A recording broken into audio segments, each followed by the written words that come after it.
হয়, অসম চৰকাৰৰ এখন অভিলাষী আঁচনি আছিল অমৃত সৰোবৰ আঁচনি।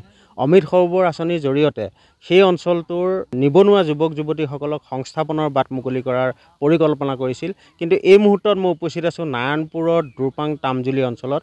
এই দ্ৰুপাং তামজুলি অঞ্চলত অমৃত সৰোবৰত এতিয়া পানী নাই। এই আহাৰ মাহৰ মধ্যভাগত এই মুহূৰ্তত অমৃত সৰোবৰ আঁচনিখনৰ বক্ষত আমি উপস্থিত আছোঁ। কিন্তু এই আঁচনিখনত আচলতে পানীৰ নামত কেৱল ঢলঢলীয়া বালি। প্ৰকাণ্ড এটা পুখুৰী ইয়াত খন্দা হৈছিল, কিন্তু পুখুৰীটোত পানীৰ পৰিৱৰ্তে মাছ কাছৰ পৰিৱৰ্তে ইয়াত আচলতে গৰু ছাগলীহে চৰণীয়া পথাৰলৈ পৰ্যবেক্ষিত হৈছে। কেমেৰা সহযোগীয়ে দেখুৱাইছে যিখন অভিলাষী আঁচনিৰ জৰিয়তে নিবনুৱা যুৱক যুৱতীসকলক কৰ্মসংস্থাপনৰ বাট মুকলি কৰিব, অৱসৰ বিনোদনৰ বাবে পৰ্যটকসকল এই অঞ্চললৈ আহিব, ইয়াত খুব এটা সুন্দৰ পৰিৱেশ গঢ়ি তুলিব, কিন্তু সেয়া সম্পূৰ্ণ হৈ নুঠিল। আৰু তাৰ পৰিণতিত এতিয়া এই পুখুৰীৰ মাজত এতিয়া গৰু ছাগলীৰ চৰণীয়া পথাৰ হিচাপে পুখুৰীটো আচলতে চৰণীয়া পথাৰ হিচাপে পৰ্যবেক্ষিত হৈছে। আমাৰ লগত স্থানীয় লোক আছে, মই তেখেতৰ পৰা জানিবলৈ চেষ্টা কৰিম। অমৃত সৰোবৰ আঁচনি এতিয়া পানী নাই, কেৱল বালি, ঢলঢলীয়া বালি, কি ক'বা? এতিয়া আহাৰ মাহ বালি, এতিয়া কি ক'ব, আপোনালোকে নিজে দেখিছে। এতিয়া আহাৰ মাহত এতিয়া পানী নাই। এতিয়া চৰকাৰৰ প্ৰজেক্ট, চৰকাৰটো বহুত টকা দিলে ইয়াত, সেইবিলাক এতিয়া হেৰি মাৰিছে, কি বুলি কয়, চাইনবোৰ্ড মাৰিছে, তাততো লেখাই নাই কি কেইটকা কি কথা। ইমান টকা যদি এনেকৈ গুচি আছে, আমাৰবিলাকৰ পইচা, আমাৰ ৰাইজৰ পইচা যদি এনেকৈ পাহাৰৰ টিলাত আহি পেলাই যদি শুকান বালি যদি এনেকৈ চফুট যদি খান্দি পেলাই যদি টকা সোপা লৈ খাই দিয়ে, তেতিয়া আমাৰ নিচিনা মানুহৰ, দুখীয়া মানুহৰ বা ৰাজ্যখনৰ কি হ'ব? ৰাজ্যখনতো একো কাম নহ'ব। সেইকাৰণে চৰকাৰেও চাব লাগে। সেইটোৱে আঁচনিখন সম্পূৰ্ণ নহ'ল নেকি? নহ'লে মানে ফটোৱে সম্পূৰ্ণ হ'ল চাগে।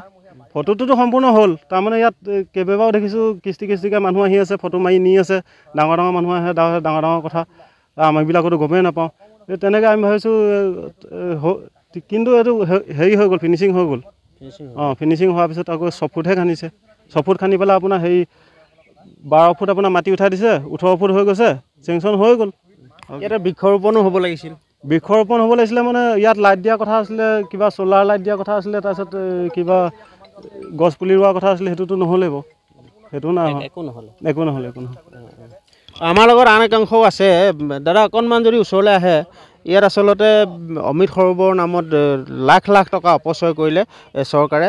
কেমেৰা সহযোগীয়ে দেখুৱাইছে খুব আচলতে সুন্দৰ এটা পৰিৱেশ সৃষ্টি হ'ব লাগিছিল, কিন্তু সেই পৰিৱেশটো দূৰৰে কথা। অমৃত সৰোবৰ নামৰ যিটো বৃহৎ পুখুৰী, সেই পুখুৰীটোত এই আহাৰ মাহৰ মধ্যভাগতো এটোপাল পানী নাই, যাৰ কাৰণে আচলতে সেই অমৃত সৰোবৰ আঁচনিখনত এতিয়া মাছ কাছৰ পৰিৱৰ্তে গৰু ছাগলী চৰণীয়া পথাৰলৈ পৰ্যবেক্ষিত হৈছে। আমাৰ লগত আন এজন ব্যক্তি আছে, মই তেখেতৰ পৰা জানিবলৈ চেষ্টা কৰিম। অমৃত সৰোবৰ আঁচনি অসম চৰকাৰ এখন অভিলাষী আঁচনি আছিল, কি ক'ব?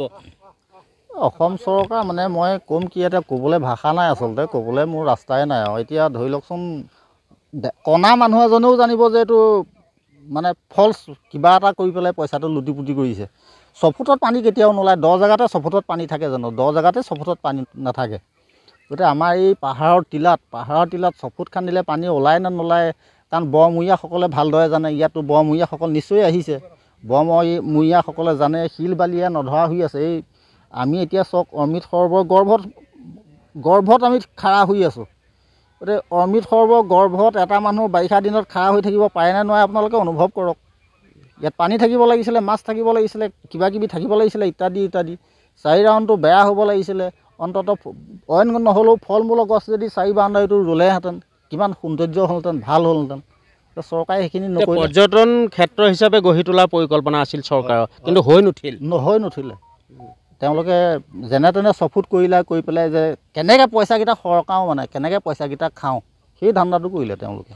হয়, আচলতে কেৱল ধন আত্মসাতৰ এটা পৰিকল্পনা বুলি ক'ব লাগিব। চৰকাৰৰ যি অভিলাষী আঁচনি, সেই আঁচনিখন আচলতে ইয়াত সম্পূৰ্ণ নকৰাকৈ এনেদৰে আচলতে আধৰুৱাকৈ আঁচনিখন ইয়াত এৰি থৈ গুচি গ'ল, যাৰ পৰিণতিত আহাৰ মাহৰ মাজভাগতো এই বৃহৎ পুখুৰীটোত এটোপাল পানী নাই, য'ত এতিয়া গৰু ছাগলী চৰণীয়া পথাৰলৈ পৰ্যবেক্ষিত হৈছে এই অমৃত সৰোবৰ আঁচনিখন। চাৰিওফালে আচলতে যি পাৰ নিৰ্মাণ কৰা হৈছে, সেই পাৰত গছপুলি ৰোপণৰ পৰিকল্পনা আছিল, ৰেষ্ট হাউচ এটা নিৰ্মাণ কৰাৰ পৰিকল্পনা আছিল, ষ্ট্ৰীট লাইট লগাই বিউটিফিকেশ্যন কৰা এটা পৰিকল্পনা আছিল, কিন্তু সকলো পৰিকল্পনা ইয়াত শূন্যলৈ আচলতে ৰূপান্তৰিত হ'ল। আমি ND24ৰ জৰিয়তে নাৰায়ণপুৰৰ এই ভোলাবৰী গাঁও পঞ্চায়তৰ অসম অৰুণাচল সীমান্তৰ তামজুলিত যি অমৃত সৰোবৰ আঁচনিৰ নামত দুটাকৈ পুখুৰী ইয়াত খন্দা হৈছিল, সেই পুখুৰীৰ যি পৰিৱেশ দেখুৱাবলৈ চেষ্টা কৰিলোঁ।